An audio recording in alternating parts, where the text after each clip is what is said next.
Good afternoon. First of all, let me apologize for us getting a late start. It's not that we've been goofing off. Most of them have been in rules, and we sort of had to get out of there and get over here. And we'll have some others that will be coming in just a minute, but we want to go ahead and get started. And I want to say thank you to the presenters. We've had to reschedule this and move the times around. We originally thought that we would have been in this morning, so we would have had plenty of time this afternoon to do this, and obviously that was not the case. But thank you for your patience and your understanding, and with that we'll go ahead and get started. And I saw Commissioner Cook right here somewhere. There he is. Commissioner, we'll let you go ahead and get started, please.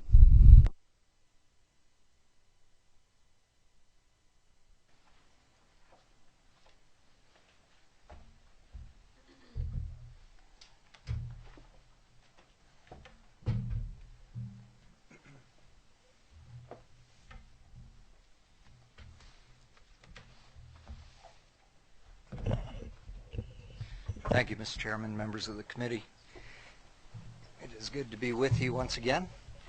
I will be presenting the FY12 amended budget on behalf of the governor, and want to thank you all for the questions and comments the other day. I think we have addressed most of those, and will continue to do that. Let me just start with and if I might ask too, about how much time do you think? Half an hour? Well, we had originally thought we'd try to be 2 hours to do this afternoon, but we may run a little longer than that. So we certainly want you to take the time you need to go with this, and if there's some questions, we'll get to that. A lot of this I think they've heard before, but we'd like to give you the time you need. Great. Thank you, Mr. Chairman. I'll go through this quickly, and if I do go too fast, please let me know. Just a few quick facts about the Department of Community Health. As you know, we manage two large health plans, Medicaid and Peach Care, as well as the state health benefit plan. Between those two plans, we manage the health care needs of about 1 in 4 Georgians. We license approximately 14,000 health care facilities in the state of Georgia, and are a lead in the health information technology space. The total funding for the Department of Community Health is $11.2 billion. That includes both the state health benefit plan funding, which is other funds, and the federal funds that are associated with the Medicaid program. I highlighted a couple things at the joint meeting the other day, standing up the new Department of Public Health, and again want to commend the Department of Public Health staff and Commissioner Fitzgerald and our staff are doing a good job with that. We are constantly attempting to reduce bureaucracy and do what we can to streamline our agency and its operations, and urge people that have ideas in that regard to please let us know. We have made some successes in terms of credentialing and eliminating forms there, and continue to want to work strongly on those. Probably the biggest item on this chart I want to emphasize is we took some pretty significant action with regard to the state health benefit plan to put it on sound financial footing. And as I mentioned the other day, we had projected an $815 million deficit over the 2-year period, FY12 and FY13. And through doing a number of changes in plan design and employer-employee adjustments and contributions, we've been able to reduce that by about 92%. We eliminated the FY12 deficit, and we have a $62 million deficit remaining that we continue to have to work on in the state health benefit plan for FY13. This is a chart that you all are familiar with, the $11.2 billion we receive in funding. About 2.4 billion of that is in state funds, and as you can see, 95% of those funds are associated with the Medicaid program, the ABD population, and the low-income Medicaid population. It's interesting the other day, and I'll just reiterate these very quickly. Medicaid is a very large program. We cover 1.7 million Georgians with that. Total funding for Medicaid is just under $8 billion. with a payout of claims of about about $31.6 million per day, processing about 176,000 claims per day. This chart is the one that you are familiar with. I think it's a good example of our attempt to continue to keep Medicaid costs below the national average and expense trends. We've been successful in doing that over the last 5 years, and today the most recent figures are that we're about 30% lower than the national average in terms of our expense trends. I think we can skip this slide. Another important point, which I'm sure is not lost on members of the committee, is the difference between the enrollment in Medicaid and where the money is spent, the expenditures. This chart, you can see the middle portion of the chart is the age, blind, and disabled population, which makes up about 25% of the Medicaid enrollees, and 53% of the expenses are related to that. So that is the more expensive population in the Medicaid program. So with that, let's turn to the budget. Again, I would remind the committee that the governor had requested all agencies to adopt a 2% cut in state funds across the board. Medicaid and Peach Care and State Health Benefit Plan were exempt from those particular cuts. The chart that you have up here should align with the House budget tracking sheet. The first two items actually are items that appear in the ABD portion of the budget, in the Peach Care portion of the budget, and in the LIM portion of the budget. We were able to adjust co-payments that were adopted in last year's budget down to the nearest dollar. That was something that providers had requested to ease the administrative burdens, and we're glad we were able to do that. And the other was to eliminate the 0.5% provider rate cut that was in last year's budget as well. Item 17.5.3, the third row there, relates to the increase in the nursing home provider fee to fund an increase for the nursing homes up to the 2009 cost reports. We're currently at 2006, and this would move that up to 2009. The associated expense with that is $10.6 million. Item 17.54, increase in nursing home provider fee.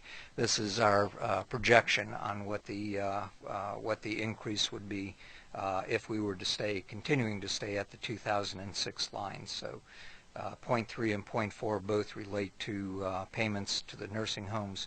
0.4 with our projection shows about a $1.5 million increase there. Item 17.5.5, transfer funds from the Indigent Care Trust Fund to the state to provide the private deemed and non-deemed hospitals for our DISH program at $19 million. Item number 6, recognizing the reserves, and what we do is recognize the reserves in the fund benefit expenses to reduce the general funds. That was a total of about $146 million. I believe that is both state and federal funds. I believe the state fund portion of that is about $82 million.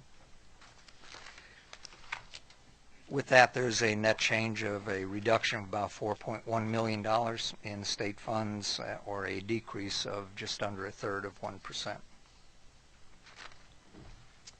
That's the ABD portion of the budget. The next area is the low income Medicaid. You can see the co-payments and the 0.5% provider rate increase in items 1 and 2 there. Item 3 reflects our newest projections regarding the revenues from the hospital provider payment, about $1.4 million. Item number 4 relates to transfer of funds to the Indigent Care Trust Fund for the private and non-deemed hospitals eligible for the DISH program. And item number 5 is also a transfer of funds from the low-income Medicaid program to the Peach Care program to align with projected expenses associated with that particular move. Item number 6 is to transfer funds from the low-income Medicaid program to administration for a number of specific projects. You may recall from the presentation the other day we had about 6 or 8 projects that are mission-critical projects for the department, and those are laid out in more detail later in the presentation. Item number 7, we recognize FY11 reserves to fund benefit expenses and reduce state general funds. Item number 8, an increase to maintain the 12 months of care management organization payments. That's our cap payment, which we are budgeted for 11 this year, and that would be a payment, a 12-month payment as called for in our contracts. Item number 9 is to restore funds reduced from LIM in the FY12 budget, and that money, as you recall, was allocated for other important needs in the state, and this line item would restore those funds. That's $77.5 million. In terms of peach care, much of the same. Item 17.7.1 recognizes reserves to use with fund expense. That's about $1.3 million in total funds. Item number 2 is the co-payments, and item number 3 is the 0.5% provider rate cut, which are restored, as I mentioned earlier. Item number 4 is to provide funds for a provider rate increase to help offset the funds that, the payment rates that providers would receive in the differential between the SHBP and the children moving from SHBP over to peach care. So we attempt to make the providers whole in that regard there with a $2.3 million in FY12 increase. 17.7.5 again is a transfer of funds from low-income Medicaid to the peach care program to align with expenditures associated with that program. Item number 6 is the capitation payment rate, again related to peach care. That's $6.5 million. And item number 7 provides funds for an enrollment increase, removing the peach care eligibility exemption. In other words, an increase in the number of children that would move from state health benefit plan to peach care, which we estimate to be about 21,000 children. That brings us to the state health benefit plan, which is, again, a large plan, covers 678,000 Georgians. Total funding is just under $3 billion of other funds. And again, our daily spend on the state health benefit plan is about $11.5 million. The next chart is a chart that you've seen before. Again, we track pretty closely how we're doing compared to national trends in terms of keeping our expenses down. And again, we continue to do a good job in terms of our expense rate versus national trends in keeping expenses down. The issue on the state health benefit plan has been a significant issue that we've tried to deal with in a fiscally responsible way, and responsible in ways that relate to premiums and relate to plan benefit design.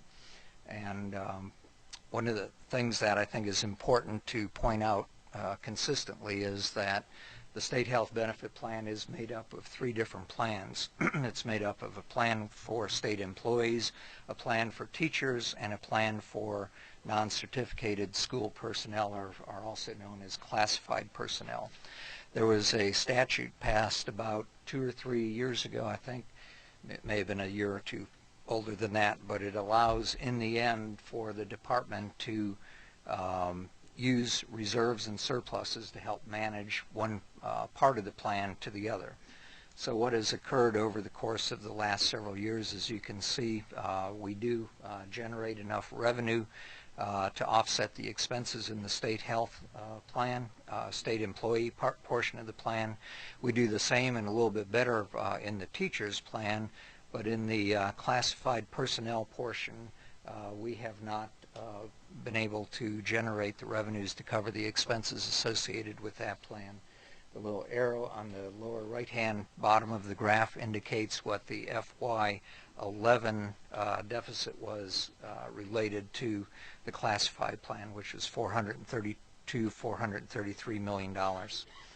I think it's also important to remind everybody that we try from a policy standpoint to maintain a 25-75% split, that employees pay about 25% of the cost of the plan and the employer pay about 75% of the cost of the plan.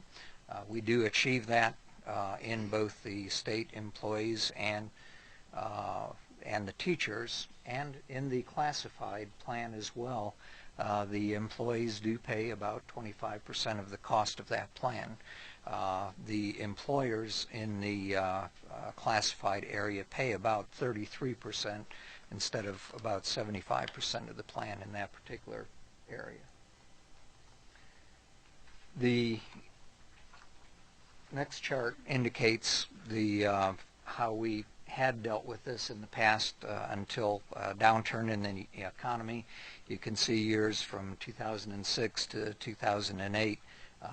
The state health benefit plan was receiving about $250 million to about $280 million a year in an appropriation, and that was used to help offset the differential with regard to the non-certificated. Now, this is not the only portion of that offset there. There are other pieces to it, but this is a significant one, and as you can see, the appropriation essentially shifted in 2009 to be relatively close to zero. There's another piece of that also that relates to the employer contribution, and employer contributions across state agencies have remained the same or increased a little bit in that regard. I think it was about $81 million or thereabouts that is called for in this plan, and we have adjusted the employer part of the premium for state agencies, as you'll see in terms of the dollars as we get into the budget specific. We took the $815 million projected deficit very seriously. As I said, we went through a major redesign of the state health benefit plan. We were able to achieve savings. 45% of the savings we were able to achieve came from plan design changes. I think it's important to say also that in years before I came to DCH, we have undergone plan design changes there as well, which have produced a significant amount of savings. Unfortunately, every 5 years, the actuaries have to adjust their projections, and virtually all the savings that we were able to achieve over those plan design changes in the last couple of years were offset by different assumptions now that the actuaries have to make. Those relate to increased number of people retiring and relate to how we collect premiums in terms of the state health benefit plan as percent of payroll, where a state worker payroll has gone down, or percent of payroll has gone down. So in dealing with the deficit, we made major plan design changes, and one of the big things I think is very important is that we were able to institute in record time, in about 6 months, the largest wellness plan in the country. Other states that have done this and have not done it as aggressively as we have taken a year to 18 months, but I want to commend our folks for getting that up and running within 6 months. We also, as part of this plan to address the deficit, is to increase the amount that the per member per month of non-certificated employees would pay, and we increase the employer contribution, as I mentioned earlier. And the third piece to that is increasing the employee contribution, which went up a maximum of 17% for those individuals who are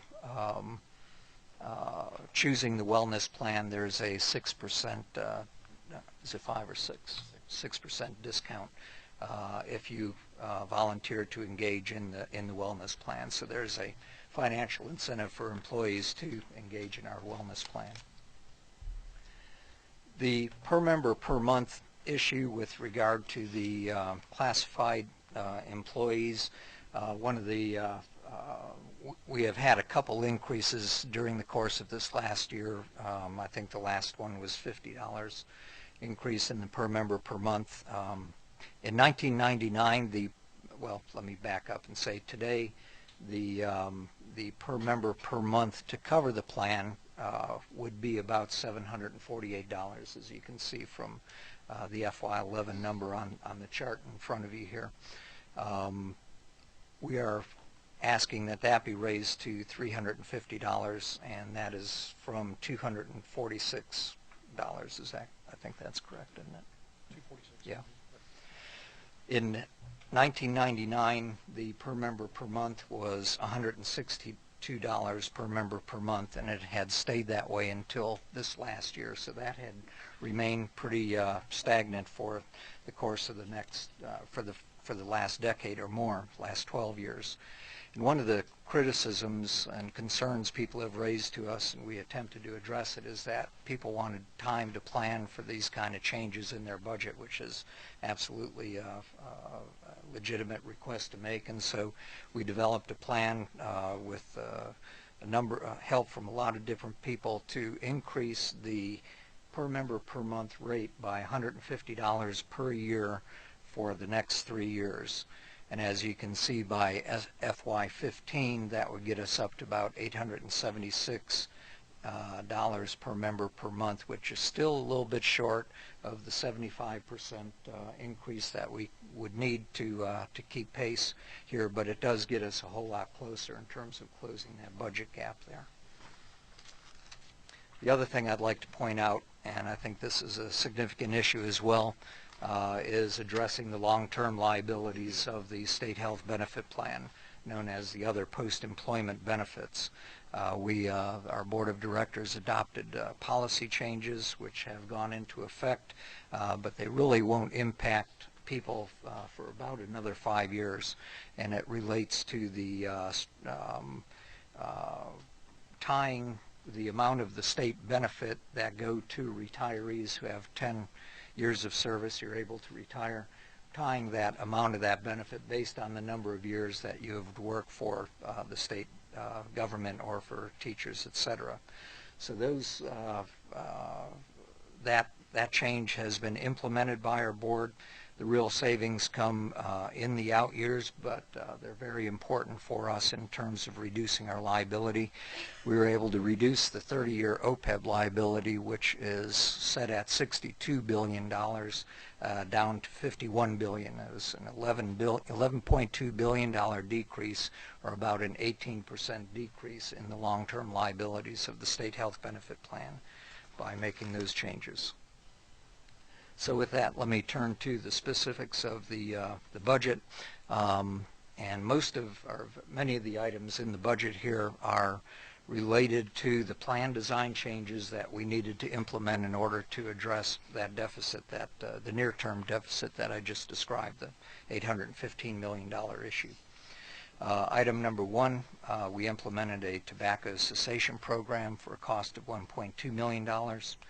Item number two reflects an increase in expenses in order to launch the wellness program that we had talked about. That's $1.3 million. Item number three is an increase in employee premiums related to costs to the plan associated with some of the mandates that have come from the Affordable Care Act, $17.9 million. Item number four reflects savings in plan design changes related to our retirees who are over 65 years of age and who are in the Medicare Advantage plans. Item number five, we eliminated the vision benefit from the HMO plan for savings of $2.3 million. We reflected savings in item number 6 for implementing tiers prescriptions in the health reimbursement account plan. That was a savings of $31 million. Item number 7, reflecting savings for decreasing reimbursement payment rates for out-of-network providers, going to 110% of the Medicare allowable amount for savings of $33 million. Item number 8 reflects savings from implementing a voluntary mail drug order program, $1.5 million. Item number 9 reflects savings from implementing a mandatory specialty drug benefit where the very expensive drugs are required to come from a single pharmacy. Those were savings of $3.6 million. Item number 10, reduced expense from the transition of eligible members from State Health Benefit Plan to Peach Care. This year, savings of $16 million. Next year, we project a savings of $32 million. Eliminate the bariatric surgery benefit, $1.75 million in savings, and reflecting updated revenue and expense projections, a reduction of $122 million in that particular item. Item number 14 reflect a reduction in the projected reimbursement through the Early Retiree Reinsurance Program. That's the federal program in the Affordable Care Act. We were able to access some money in that. I think it was about $57 million. What was that? Yes, $58 million. $58 million that we've accessed. That was a fund of $5 billion, and I think 4.5 billion have been accessed by health plans throughout the country. So that fund is running out, and you can see our reflected projection that we're reducing downward to $25 million, the additional funds that we hope to get from that. Item number 15 reflect the amount of funds that were in the plan last year carried over to this year. In terms as $50 million.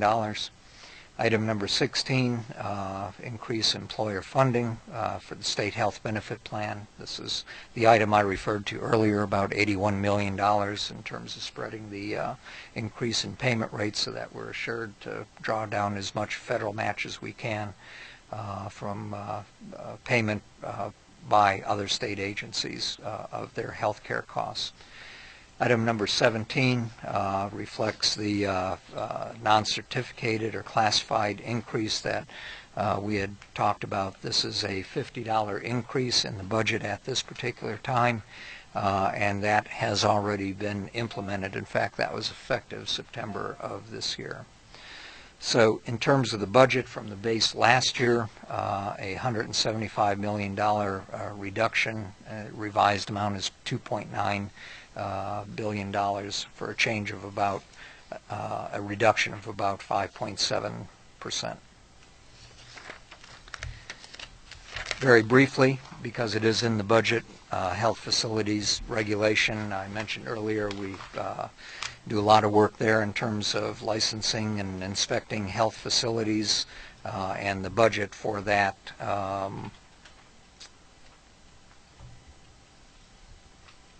I'm sorry, I'm not seeing what the budget for that particular item is.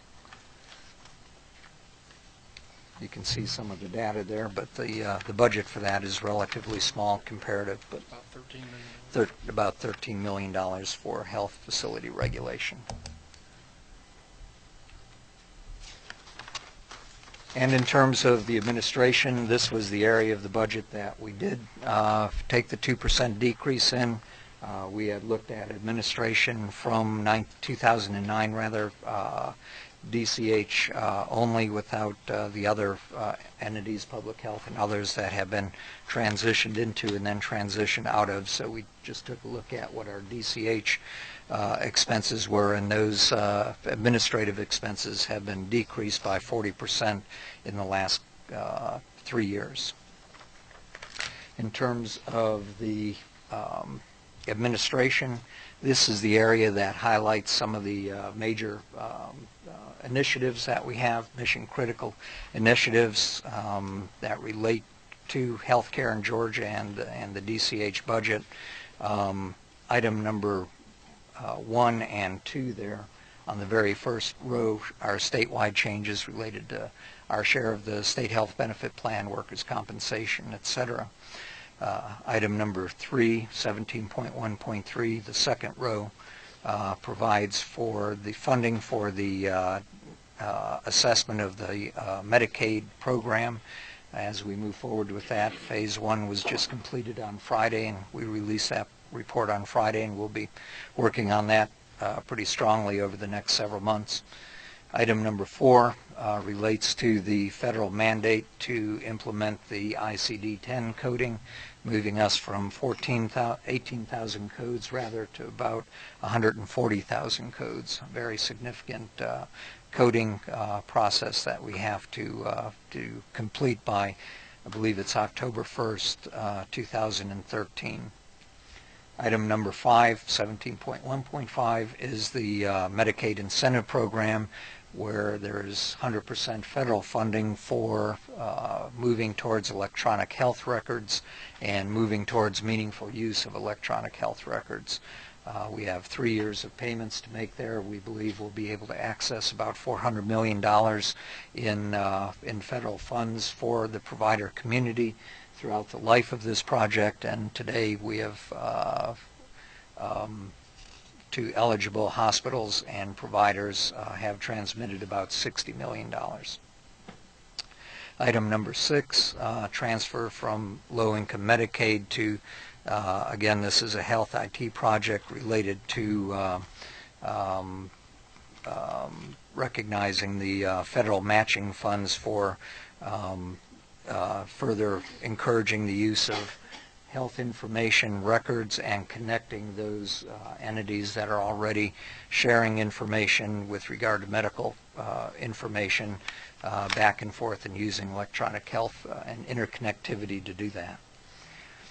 Item number 7 relates, these are where we get the majority of our reduction in services, and those relate to the termination or reduction in contracts that we have with various auditors and actuaries to look at a variety of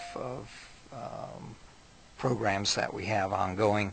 One was to reduce a DHS contract that was supported by right from the start workers through furlough days that have already occurred. So with that, we're able to achieve the 2% reductions called for in the governor's budget, and that, hopefully in a nutshell, is the DCH budget for you. Thank you, Mr. Commissioner. Good presentation there. I'm sure we've got some questions. If we do, if you'll punch your button, and I'll try to turn this on. Representative Hughley, I believe. Mm-hmm.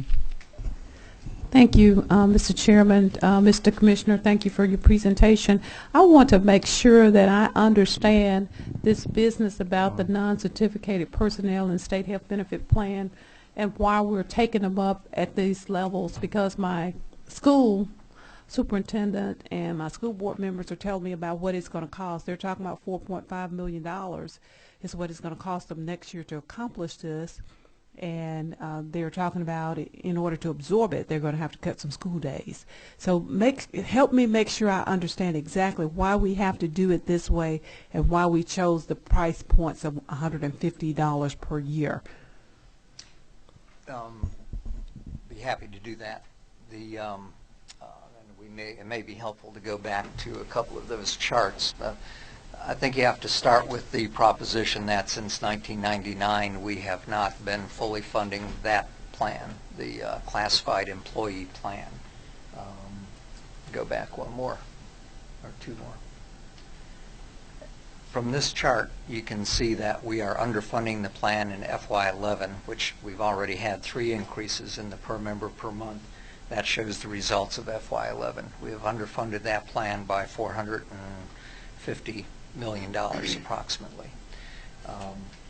if you go to the next chart, most of that funding, or a lot of that funding, had been provided through a direct appropriation through the Department of Education. And when we had the downturn in the economy, that appropriation has dwindled now to zero.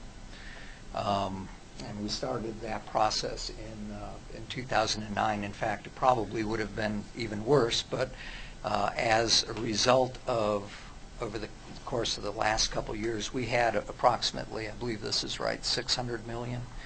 Was it 400 or 600 million in reserves in the state health benefit plan? I think it was close to 600 million in reserves in the state health benefit plan. And through the process of decreasing the appropriation, not only did we use the money between plans to help shore up the non-certificated area, but we also spent down all of the reserves in our plan, which was over $600 million, and there was about, I believe, $100 million in the long-term liability fund. All of those funds now today stand at zero.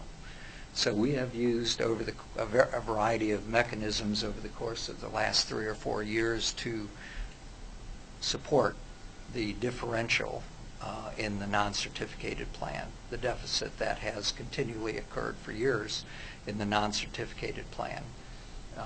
As funding has dried up, our reserves have been expended, and we need to do something in order to generate savings, both in terms of plan design changes, which I think were substantial, as well as spending essentially all the reserves that we had in those reserve accounts. One other question, Mr. Chairman.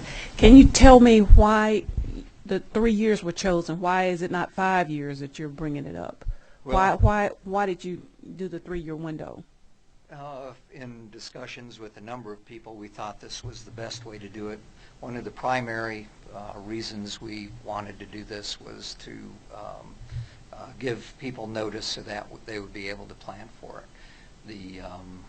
The best thing for the plan would be to go ahead and do the 75% right now, but I don't think people can afford to do that right away. So this was the idea that there was consensus about in terms of beginning to ramp that up. There's no magic to the 3-year period over 5-year, but the bottom line is if we did it over a 5-year period, we'd be collecting fewer revenues now. We would probably have more than a $62 million deficit in the state health benefit plan, which would require premium increases from employees or further appropriation from the state employers, et cetera, or both, or a combination of all those things.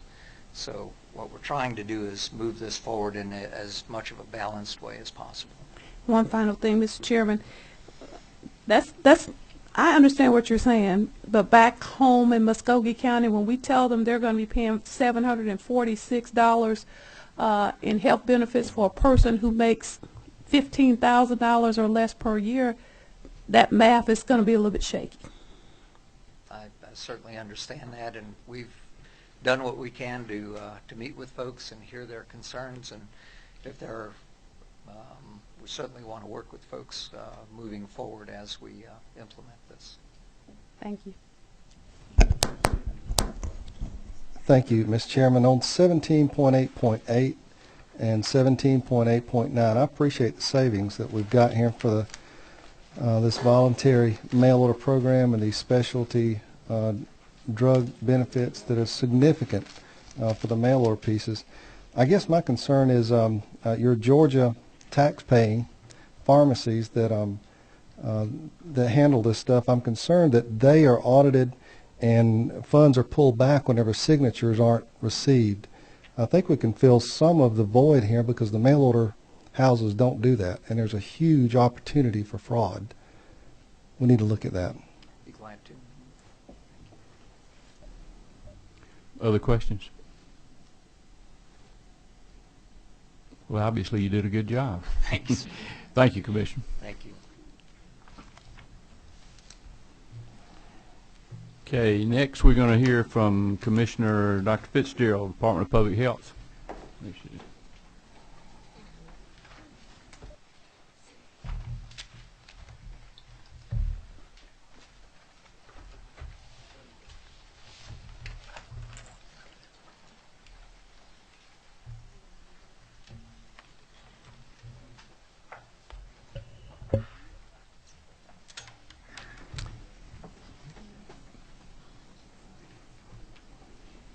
Good afternoon, Doctor. We're ready when you are. Good afternoon, Mr. Chairman. Good afternoon, members of the committee. Our presentation, I'd just like to say, first of all, again, thank you to Commissioner Cook and the people in Department of Community Health for helping us establish the new department.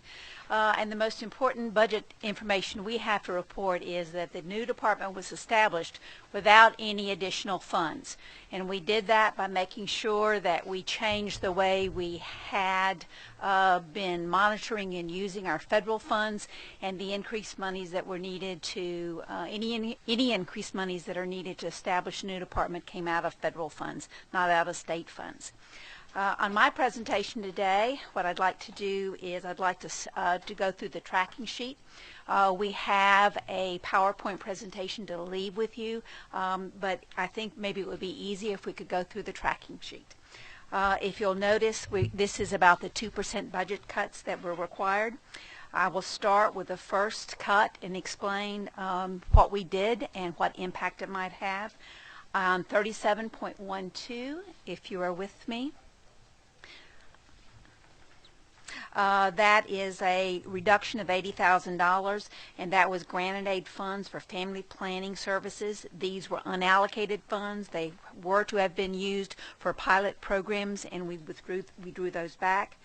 Second, 37.13. This was a significant reduction in funds for us because it was a reduction in TANF funds. These are supplemental TANF funds that came from federal government. 17 states had additional TANF funds, Georgia being one of those, and there was absolutely no monies allowed from the feds for these special TANF funds.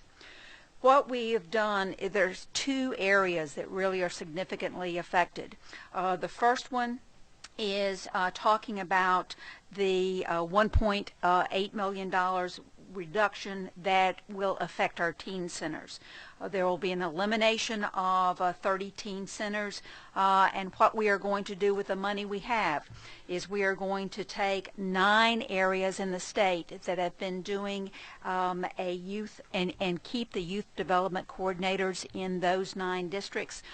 They have been involved with a personal responsibility program we're working on to reduce teen pregnancy, and the additional, it will leave about $400,000, and that money will be used for centers of excellence. There are some of our public health departments that are doing an exceptionally good job with reducing teen pregnancy, and we want to put those monies in those areas that are doing the best job with teen pregnancy, so hopefully we can develop some model programs. The next change is 37.33, and that's an additional amount of money. It's $142,000. It has to do with changing the Macon District Public Health Office. It was an older building, about 140 from 1946, with significant code problems.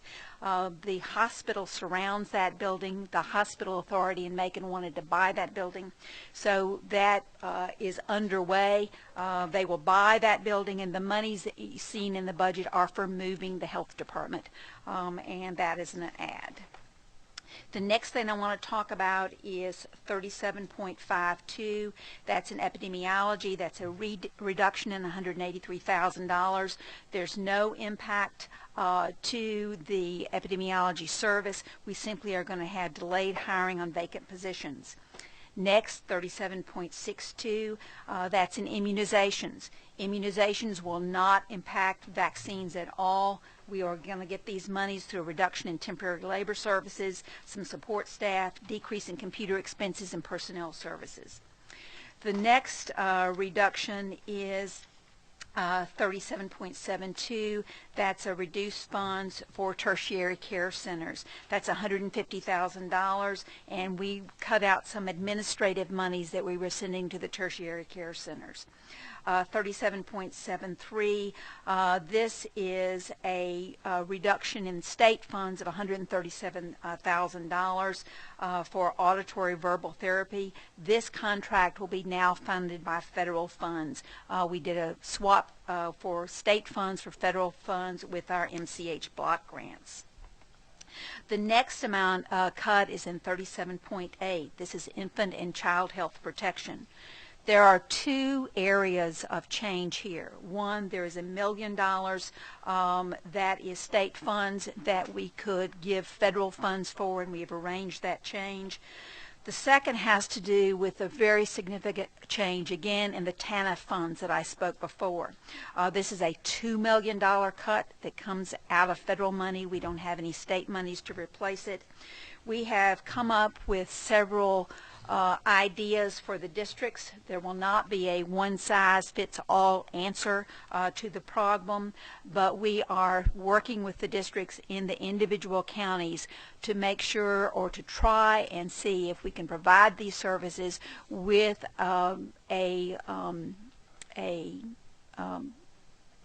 Medicaid gain on some of the services that are provided. These services are provided to children who have been abused and also to children who are born prematurely. The next cut is 37.92. This is $228,000. It is an add. The funds were cut last year in the budget for HIV and syphilis testing in the lab. The number one of the main core functions of public health is to screen for infectious disease, and obviously in reviewing the law with our counselor, he reported that in statute we are responsible for doing the screening for contacts of people with these communicable diseases. So the choices were that we could do them in our own labs, or we could contract out to more expensive labs. I think if you think about the core function of public health, you certainly want a laboratory that is viable and is strong, because public health labs not only do screening for these kind of infectious diseases, they also do screening for biologic terrorism. They do they make sure that other they're the laboratory that makes sure that other labs send things to us to make sure that we confirm that it's right, and we need to make sure that we have a very healthy laboratory, and I am so pleased that the governor decided to put that money back into our budget. The next is 37.12, and that's vital records.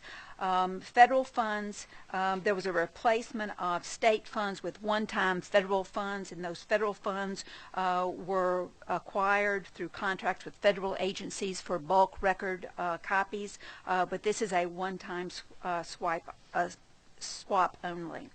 The next two items, 37.13 and 37.14, are both pass-through funds through our budget with the Brain and Spinal Injury Trust Fund and the Georgia Trauma Care Network Commission.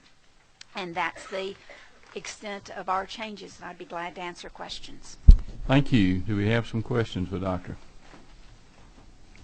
24, Representative Stevens? I don't want to take them all, but can you tell us if you're doing anything at all? We've all heard about fraud in the WIC program. Can you enlighten us on anything that you're doing with that? Absolutely. I'm pretty excited about it. As part of the department reorganization, we hired an inspector general who had been with law enforcement in Cobb County, and we hired 20 new investigators to investigate WIC fraud. There have been several indictments. There's several cases pending, and we're pretty excited about the case he's doing, and I can promise you that anything that comes to our attention, we absolutely will stop it. Thank you.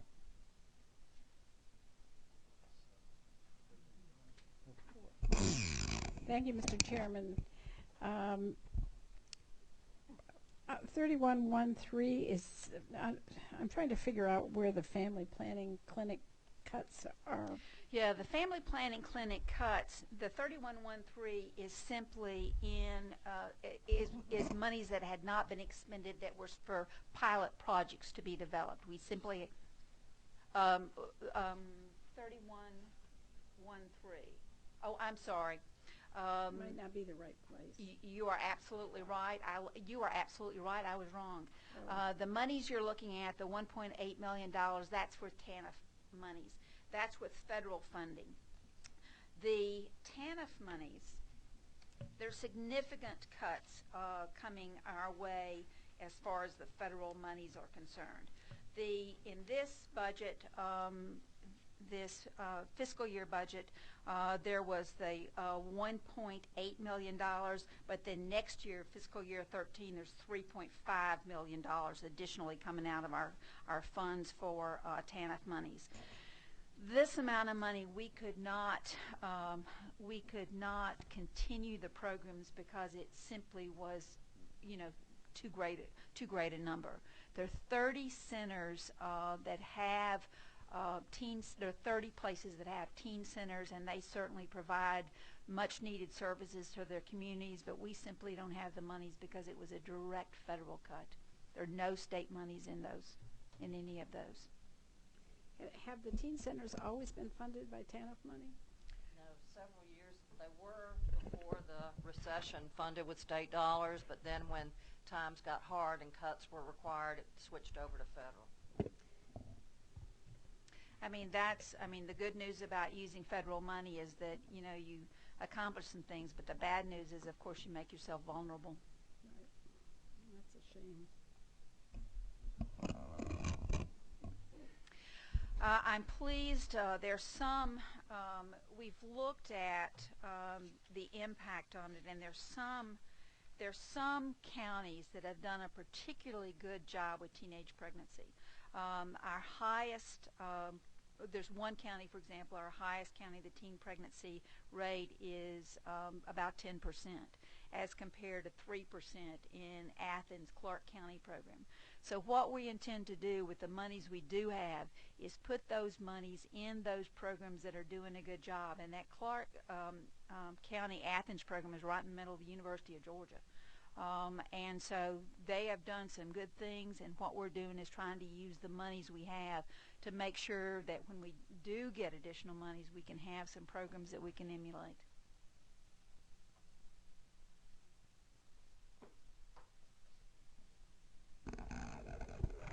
Thank you, Mr. Chairman. Commissioner, I seem to recall back when the General Assembly was discussing whether or not to public health would be a standalone agency, that promise was made that you all were going to make do on the money you had. Did I understand you to say that's what y'all did? That's exactly what we did, Thank including you. those 20 additional investigators and the new Inspector General and a new Chief Financial Officer. We did it. Dr. Fitzgerald, would you talk to us, you touched on this, but the other day we were talking and you went into it a little more detail, and I think it would be good for folks to hear this about the lab and sort of what you found when you got there, some of the things that y'all have done and how you have tried to turn that around as far as the revenue that the lab produced and what you're doing now. Would you talk to us a little bit about that, please? Absolutely, I'll be glad to. First of all, I can tell you that I think I appreciate you making us a department. I think that it allowed us to look at some things a little more closely rather than being in a super agency that I think is very good for the state. One of the things that was happening in the lab is that they had a very dysfunctional policy for collecting fees, and these are fees that came from hospitals, for example. These are not fees that had to do with individual patients. And when we changed those policies that had to do with fee collection, we changed those in April, and since April till the beginning of this year, we've collected an additional $1.1 million. So that is significant. The other thing that had not been done in the fees is they had not been charging for those individual ones that could be covered by Medicaid or by other payment sources. So we have applied for a Medicaid number, and we expect some more funds to be generated that, of course, will go into the general budget by the labs. Thank you. It's a pretty significant turnaround, and one of the things that I have some concern about is I know that the lab has taken some cuts up until this point, and you have some satellite labs around the state, but your main lab is right here in the Decatur area, I guess, Atlanta. That's right. And, of course, we have the CDC, but it behooves us, I think, to have a lab that you can do these complex tests that you need from time to time. So when you have some unusual situation, you're able to do the work that you need to do to find out what's going on, if it's some sort of infectious disease or whatever. Absolutely. I mean, anyone who's seen the movie Contagion, I mean, will understand the necessity for having a viable lab. And what our state lab does is every instance, for example, of white powder, and there have been several, I mean, there are several on a repeated basis, every instance of any kind of biologic attack against Georgia is performed in the state of Georgia's labs. It's not really performed in the CDC's labs. And certainly we need some, and if there is if you have meningitis outbreak at your school, I mean, our lab is the one that does the testing for meningitis. So you really have to have the capacity so that you can protect the lives of Georgians. Right. Thank you. Any other questions? Okay. Thank you, Mr. Chairman.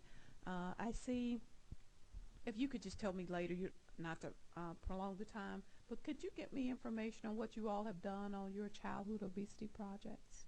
Certainly. One of the things that I think is important to know is that we have to coordinate with every single, in my opinion, private agency and with every single public agency that's working on childhood obesity. We're pulling together a comprehensive plan that makes sure that all the state agencies, for example, agriculture has a plan called Georgia Grown that has to do with making sure that schools can have Georgia-produced products. So we are working with all kinds of agencies and coming up with a coordinated plan so that people will be able to attack the problem of childhood obesity. It's gone up 300% in the last 30 years, and the children in Georgia are the heaviest children in the United States except for Mississippi. And that really means that things like diabetes, that really used to be only problems for older people, is coming younger and younger and younger and younger. So we really need to make sure that we attack that here in Georgia. There's some very interesting programs already in place in Georgia, and I think it's just a matter of bringing resources to bear to solve the problem. Thank you. Dr. Fitzgerald, thank you very much. Appreciate the work you're doing, and thank you for being here with us today. Thank you very much. Okay.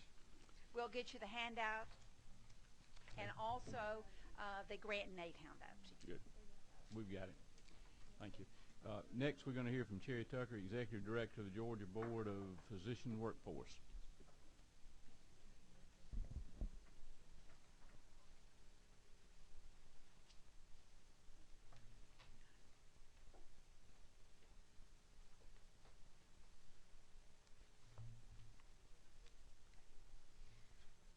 Thank you, Mr. Chairman and committee members. I've provided you with a copy of our fiscal year 2011 annual report, and I'm just going to go over the tracking sheet for the amended 2012 budget. We start at 17.9. 17.91 is just the statewide changes that were made to all agencies. 17.92 is an adjustment in telecommunications. 17.93 is a transfer of funds from our admin program to the Physician for Rural Areas program, which will go toward loan repayment. In 1710, our graduate medical education program, the recommendation is to maximize federal participation for graduate medical education programs, which is those programs that are not receiving the federal matching fund now. And the recommendation was, yes, let's try to get as much federal dollars as we can. Mercer School of Medicine operating grant, the recommendation 17.11.1 is reduce the operating grant by $417,454, which is a 2.1% reduction. 17.12 Morehouse School of Medicine operating grant. Again, a 2.1 reduction for the Morehouse grant of $220,865. 17.13 Physicians for Rural Areas. This is the funding for the student scholarship program and the Physicians for Rural Areas loan repayment program that was transferred to the Physician Workforce Board from the State Medical Education Board. And this is moving $40,000 from admin here, and that will provide funding for 2 loan repayment awards. 17.14 is undergraduate medical education, which is an additional 2.1% reduction, and this funding goes to Mercer, Morehouse, and Emory for training medical students who are Georgia residents at those individual schools. And those are the reductions, and I'll answer any questions. Okay. Any questions? None? You did a good job. Thank you. Thank you.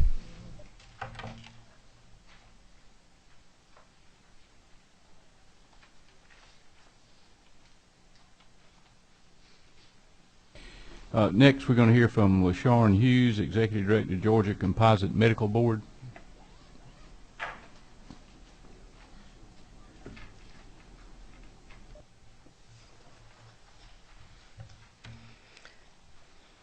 Good afternoon, Mr. Chairman and the committee members. Thank you for letting us present. We're with the Georgia Composite Medical Board. We license physicians, physician's assistants, respiratory care professionals, clinical perfusionists, acupuncturists, orthotists, prosthetists, and physicians in residency training. We start at 17.15, and if you want us to go over our funding, we've made adjustments. The governor's recommendation, $29,695 to reflect statewide adjustments and employment health plan, $1,562 to reflect an adjustment in telecommunication, and we are taking $28,768 to for our budget cut, and we're doing this through staffing savings, and we had a rent reduction, but we're going to change that to reflect another area of saving. And our savings came from not filling positions when they were empty and delaying filling positions when people retired. I'd be happy to answer any questions. Okay. Thank you. Do we have any questions? Okay. There again, you must have done a good job. Thank you. Thank you. Okay, next we're going to hear Craig Young, Executive Director, Brain and Spinal Injury Trust Fund.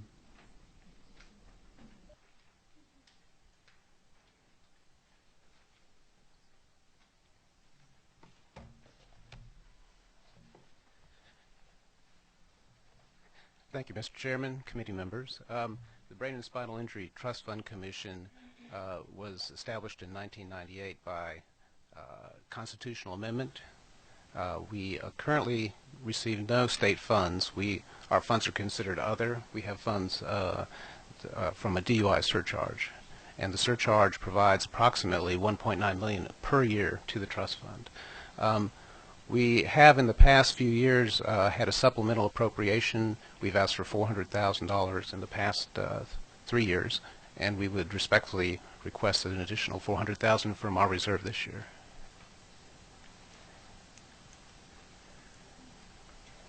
Oh. Yeah, that is your tracking sheet, Craig. It's on there, and this $400,000 is just being using part of your reserve. Is that correct? Right. These are reserves that are unappropriated, but are available to the commission. They're in our Jeep account, Treasury account. So okay. It's basically to provide additional funding for individuals with traumatic brain and spinal cord injuries. Okay. Thank you. Any questions from the committee? Thank you. Appreciate you being here.